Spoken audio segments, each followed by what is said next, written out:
Yo, what it do, 2K fans? It's your boy JuKIng the Boss, and this is actually day 3, video 3 of my continued success with 30 days, 30 uploads. Now, yesterday's video will be dropping later on tonight. We had a few audio issues with it, but we're working on fixing those so we can get that video out as well. But today I want to talk to y'all about the 2K League. Now, to me, the 2K League is in some trouble. And let's start off with the current 2K League product.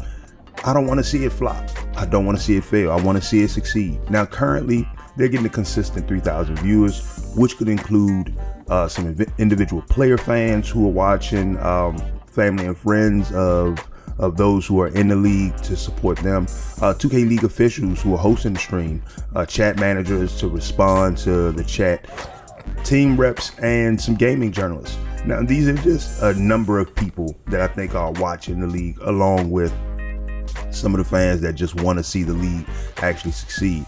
Now, a few details to go over. The season consists of each team having 16 regular season games and 3 tournaments. Each team has 6 players, 5 starters, and then a reserve. The game's played using a special Pro-Am build of NBA 2K on the PC. There's a lot of money up for grabs, including base salaries. Games are played in a mutual studio in New York, but all the teams, their players live in their respective cities for that team. Now, we know the Pro-Am scene can be an exciting one to watch. So how is it that 2K has made it feel so empty and hollow with the way that they executed this plan? Now, their partnership with the NBA and the ability to grab sponsors to commit mean that they're not losing too much money, but they're not getting the viewers that they want. So how is it that that's going to actually succeed in the long run? This multi-year deal that they got going on, it's about finding a way to turn it around. Now, the sponsorships are only going to continue to stay as long as 2K is bringing in some coin that represent, we're going to continue shelling out some money because we have eyes on the product, because people are watching the product, so people are seeing our gear that is being used in the product. And if that doesn't increase at a good rate and doesn't continue to increase, then we could see these sponsorship deals go away. So how is it that 2K can successfully turn this into a win? Well, first of all, we got to understand that success won't happen overnight, but it can happen soon if a few adjustments are made. And these are just some of my ideas, some of my thoughts on how the 2K League can succeed. I've talked about it last year and talking about it again, but I came up with a few modifications to what I was saying last year. So first of all, 2K need to study the NBA 2K community's watch habits, not just the players who play 2K, but those who watch others play 2K. Most of them are watching part gameplay. So we're coming back to that in just a second. One of the first things I really want to see them do is let the players that are in the league play using their archetypes that allowed them to get their 100 wins or allowed them to get their 50 wins that they felt more comfortable with playing. Now, here's why that really does matter, because with the current builds that they have, some of these builds are fun to watch, but for the most part, you got these very specific builds. Now, this game is being compared to real sports, and we know it's a video game, and so you can't completely compare it to real sports outside of it follows the structure of this real sport. But with all of the video game side problems, the can animations and things like that, there are ways that you can at least make it a little more entertaining, because you want to see more variety builds make it, and more variety builds showcase and show off. You know, the NBA isn't filled with all players playing the same exact way, and that's what makes it fun to watch. That's what makes it dynamic to watch. If you look at the NBA playoffs and everything, I think one of the greatest games that I've seen in the playoffs was the Clippers stealing the game in Golden State. I thought that, to me, that was one of the most entertaining games to watch because of how they did it. Golden State is filled with superstars. They're filled with tough talent, but they managed to get Kevin Durant, you know what I'm saying, in foul trouble and get him out of the game, which allowed for them to make a 31-point comeback. Now, a few other things lined up for that to happen, but it really just boils down to seeing how these teams were able to kind of bring a threat down a level and grab them a win. And now they're trying to find ways to make adjustments to it. It's not working. We'll see how it ends tonight or tomorrow night for them. But it's about the different types of play styles. There are certain play styles that we in the community consider that are OP, and 2K kind of nerfs these play styles just so that way it looks more competitive, but it doesn't look as entertaining, doesn't look as fun to watch. So I want to see next season that they start working on allowing more naturally fluid archetypes to compete, so that way everybody, now that's what some people look at it and say, well, that means everybody might start running with the same archetype and everything, but that's the thing that makes you stand out. When teams are doing scouting, they scout your individual talent and team-based talent as well. So if you have a build that is outside of the norm, but you're dominating at your position, that's what people want to see. They want to see if you can do that against the best of the best in this league. Instead of having a set archetype that this team wants to play with, allow a person to be a little more creatively fluid with their archetype choice. The next thing is that I think season-based stat tracking with overall progression and regression would be a great addition, a phenomenal addition. I mean, think about it. Everybody has the same overall, which is like a 90, 91 overall. And that's cool because it makes it look like everybody's on the same level. And it seems like it makes it fair, but it doesn't make it fun. Sometimes you want to see a person shut a Steph Curry down. You want to see a person shut a Kevin Durant down. You want to come across the person who can check Giannis. Those are the matchups you look for. The matchups that are just like they feel so overpowered, and then you got that person who brings their best defensive game to play this person. And I would love to see the 2K League go in that route, because to me, I won't say it's going to create success overnight, but it'll start opening a little eye. It'll start opening a couple of eyes. It'll start making people sit up here and say that they want to look at the build the next way around and try to get something going for themselves by putting something better together, getting a better build. So having a season-based stat tracking and player progression and regression would give more details, not just, how many points this person's scoring, but it'll also allow people to look at how matchups affect each other, and all that kind of goes hand in hand. Now, I did say that the NBA 2K community, if you look and see what they're watching online when they're watching 2K, it's usually park gameplay, and that's the biggest thing to me. I really feel would add a flair to the game. Excuse me. Now, I believe the tournaments that they hold throughout the year, they should have some park tournaments. Now, I understand that the ticket tournament is usually a way to guarantee a spot in the playoffs for the team that wins it.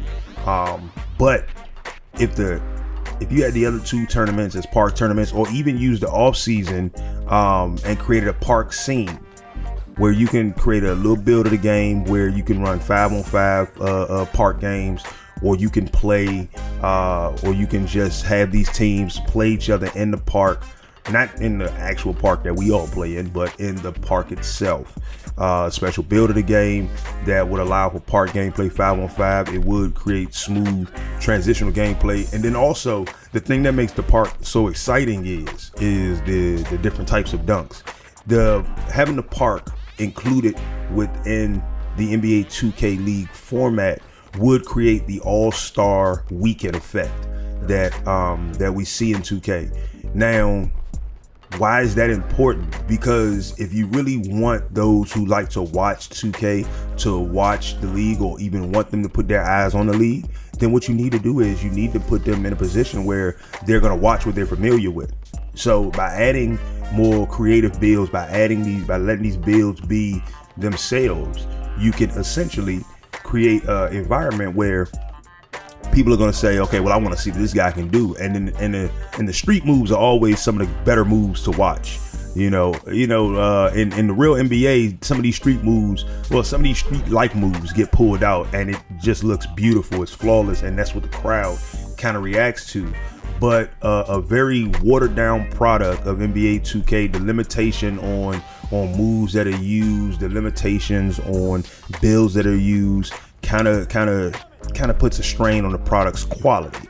So if we take it and make these tournaments park tournaments, which means that we got a lot of builds with a lot of different, play styles, and at the same time you got these park moves, park dunks, you got the taunting after jump shots and everything. Like, all of a sudden now you're gonna have more eyes on the product, and that's the goal. That's the goal right there. You want more eyes on the product. I tune in every now and then and watch a game, and it's always just like, it feels like it's always missing something. The commentary can always use an improvement, but I can't really sit up here and go on somebody's commentary because I don't think I can do any better. But I believe that if they made the commentary, if they did focus on the commentary and really just like got comfortable, got loose, I believe the commentators would do a phenomenal job. But like I said, park tournaments, I think that's just the icing on the cake right there. More people are tuning in. More people would stick around to see what they can do in the league. And like I said, you got to get to the point where builds are more naturally designed. If we can get to a point where the archetype system kind of goes away in the current state, where you can create more dynamic archetypes, you can create more natural archetypes and more out of nowhere builds, then all of a sudden we'll see the 2K League start getting more eyes, because you want to see why this person's archetype was chosen, what kind of build this person is running with. Not, I want to see a team with 2 sharpshooters and a playmaker and a glass cleaner go out there and do the same thing we see in some of the most boring aspects. Sometimes that kind of game is just meh. And so I look at it and say that if they can study the 2K, if they start to study the 2K community's watch habits, then they can start to pull the viewers from those that are watching the other 2K games. And in the same aspect, you can start to pull viewers who just like to watch competitions, because then you won't pull them all. But what you'll start to do is that you'll start to show a more exciting product that people would love to watch. If basketball was very cut and dry, no one would want to watch it. The playoffs get a lot of good views, mainly because it's about some of the matchups. Some of the matchups you don't feel like you want to watch because it's boring. You saw that chase down block. I mean, you would love to see little things like that going down. But when you get certain matchups going, you really want to see how these matchups are going to play out. Like, one of the biggest talked about matchups would be Milwaukee versus Golden State in the finals. And a game like Boston and Milwaukee, or Boston and Golden State, like, it's certain matchups that you look forward to seeing. And it's one of those things that I really feel that if the 2K League wants to succeed, they need to create a more dynamic, natural product. Okay, it can't feel so structured, so tightly structured. It's gotta feel a little loose with the structure. It's gotta look like anybody can be there, anybody can compete there. Whereas right now it looks like you can be there and compete there only if you use these particular builds. And I don't know how successful that can be in the long run. But if we make a few adjustments, make a few minor changes, nothing too strenuous. Some things can happen, like I said, some things can happen overnight, but for the long run, the success won't come overnight. But it's about how can you increase the viewership. You increase the viewership by creating a more entertaining and engaging product. Just because you got a check going does not make the product engaging.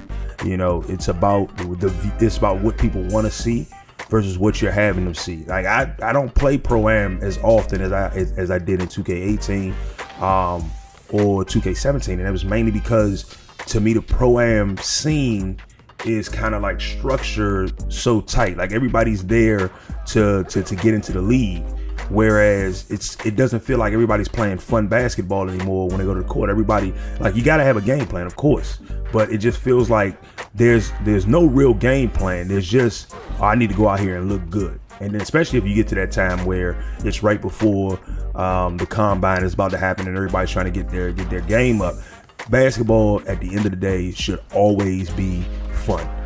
We should be out there trying to ball out, have fun, entertain ourselves, and entertain the viewers. So, can the 2K League turn it around? The answer is yes, they can turn it around. But in order for them to turn it around, they need to do what a lot of other companies have done, which is study the habits of the players that play and enjoy to watch their game. Understand why they watch, understand why they play. You know, so I'm hoping that they can turn it around. I'm hoping that the turn is a little more entertaining. I'm gonna continue to tune in every now and then and just check out the updates on the season to see how everything is going. I really wishing these guys and gal luck. But until then, man, give me your thoughts in the comments, man. Do you think the 2K League has a chance to be successful if they continue down this route?